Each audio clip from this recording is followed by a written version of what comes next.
Poesía en movimiento, diálogo, autores y lecturas.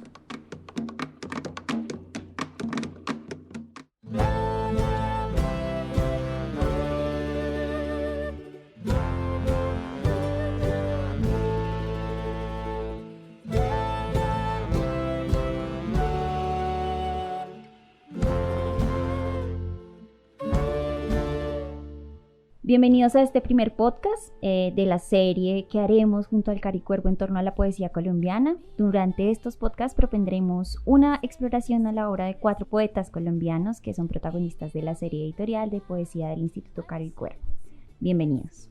Bueno, para dar paso al siguiente poema, conectándolo un poco con el anterior, pensaba yo en Penélope como esta artesana que tiene el lenguaje como su materia prima, y entre el silencio, entre ese tejido entre silencio, palabra, sonido, luz, sombra, cómo enfrentarse a eso que no puede ser transmitido de otra forma sino a través del silencio, por ejemplo, o a través del vacío, y que lo que se ve, digamos que para dar paso al siguiente poema, y lo que se ve es la palabra, ¿no? Y seguramente el sonido, pero cómo transmitir eso que no se ve, ¿no? En esa relación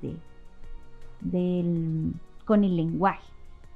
Entonces voy a leer el poema y conversamos. La hora de los pájaros. Inasible y costurera, la palabra cubre con tela engañosa la herida de la noche. Juega la libertad o sueña la aventura. Como eterna Penélope teje la túnica de todos, desilvana el secreto de la espera, hasta inventar un nuevo rostro o un espejo sin nombre. Inasible y costurera, oye pasar el viento fatigado por los pájaros.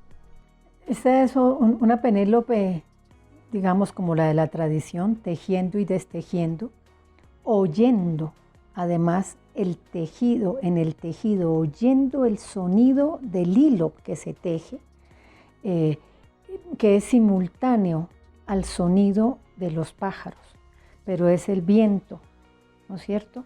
Pero son unos pájaros aturdidos, dijéramos así. Penélope, que está tejiendo para plasmar la voz poética en el silencio, está atenta a todo lo que sucede, que yo creo que es lo que le pasa al poeta, al todo creador, ¿no? Atento a lo que sucede. No es un personaje evasivo, no es un ser tampoco especialísimo. Sí, puede que tenga una sensibilidad especial que además ha ido cultivando. Digamos que uno puede tener una sensibilidad, un espíritu, una delicadeza, dijéramos una cierta emoción que no a todo el mundo le es dada, pero que también ha ido cultivando. Esa Penélope, en ese tejer y destejer, está cultivando ese mismo tiempo que, digamos, en el que cantan los pájaros. Los pájaros cantan palabras, cantan sonidos, cantan vuelos, ¿no? Pero es un vuelo en un tiempo atormentado. Había una cosa que me pareció muy bonita de la última imagen del poema, y es el viento fatigado, que me parece que también habla un poco, o tú por favor me corriges si digo barrabasada, pero siento un poco que es también frente a ese trabajo extenuante y decía Paula, artesanal que tiene el poeta, en donde el viento, que es quien transporta a los pájaros, que a la larga también son poesías, también un poco se fatiga de esta cantidad de pájaros que vuelan, y aparecen un montón de poemas, aparecen un montón de poetas, pero que no necesariamente son estos que como Penélope tejen y destejen. Yo siento que ahí cuando leí ese poema me hablaba un poco de eso que pasa con la literatura, ¿no? Es decir, hay autores como tú que hacen un trabajo artesanal, que se nota todo el esfuerzo de escribir cada uno de estos poemas, y mientras tanto en ese viento hay un montón de pájaros que vuelan un poco sin sentido y producen un montón de cosas que uno dice, claro, es fatigante, es difícil, sobre todo en este universo en donde hay tanta literatura volando. Y quería preguntarte un poquito sobre eso, sobre cómo sientes eso. De hecho, tiene que ver con eso, ¿no? Es decir, uno mismo se cansa de sus propios poemas, uno a veces quiere decir cosas distintas, uno siente a veces que hay un pajarerío por ahí y que no todos valen la pena, que no todos se justifican. Y al lado de ese pajarerío de uno hay el pajarerío de otros poetas que a uno ya no le llegan, que a uno ya le cansan, que uno quiere otras imágenes, otras ideas. Me parece que tu interpretación es muy certera. Sí, tiene que ver con eso, ¿no? Penélope también dice, no, por ahí no es tanto pájaro, no, mire, hasta el viento se cansa con tanto pájaro. Es más, la idea sí es eso, un poquito de ironía ahí subyace en el final de ese poema.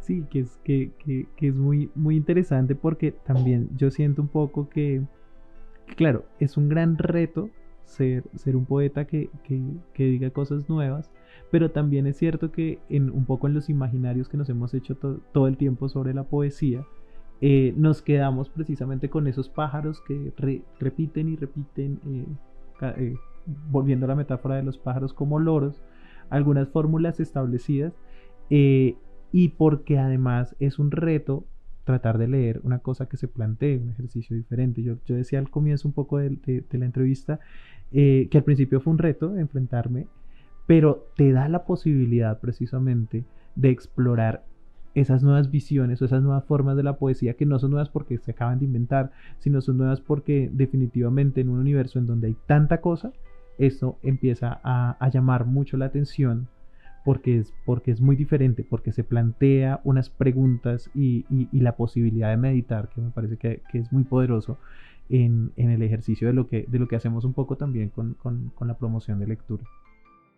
Ariadna, como el animal en jaula me detengo, apunto los ojos a la ventana abierta, oigo tus pasos y ahuyento el requiem que marcha por las calles. Como animal acorralado veo la sombra sigilosa entrar al laberinto. Tal vez Teseo regresa a liberarme.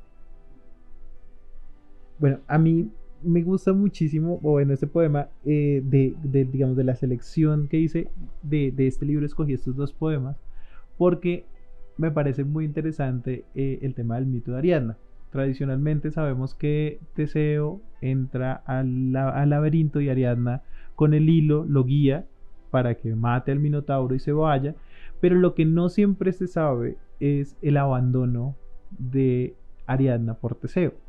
Se supone que él se lleva a Ariadna porque se va a casar con ella y lo deja en una isla, la deja en una isla y Ariadna termina convirtiéndose en una bacante, en una de las partes de la corte de Baco, que me parece muy, muy fuerte, digamos, cuando yo leí el poema, cuando dices, ni siquiera la lleva a la isla, la deja en el laberinto, casi que reemplazando al Minotauro, casi que siendo ese monstruo que Teseo decidió matar.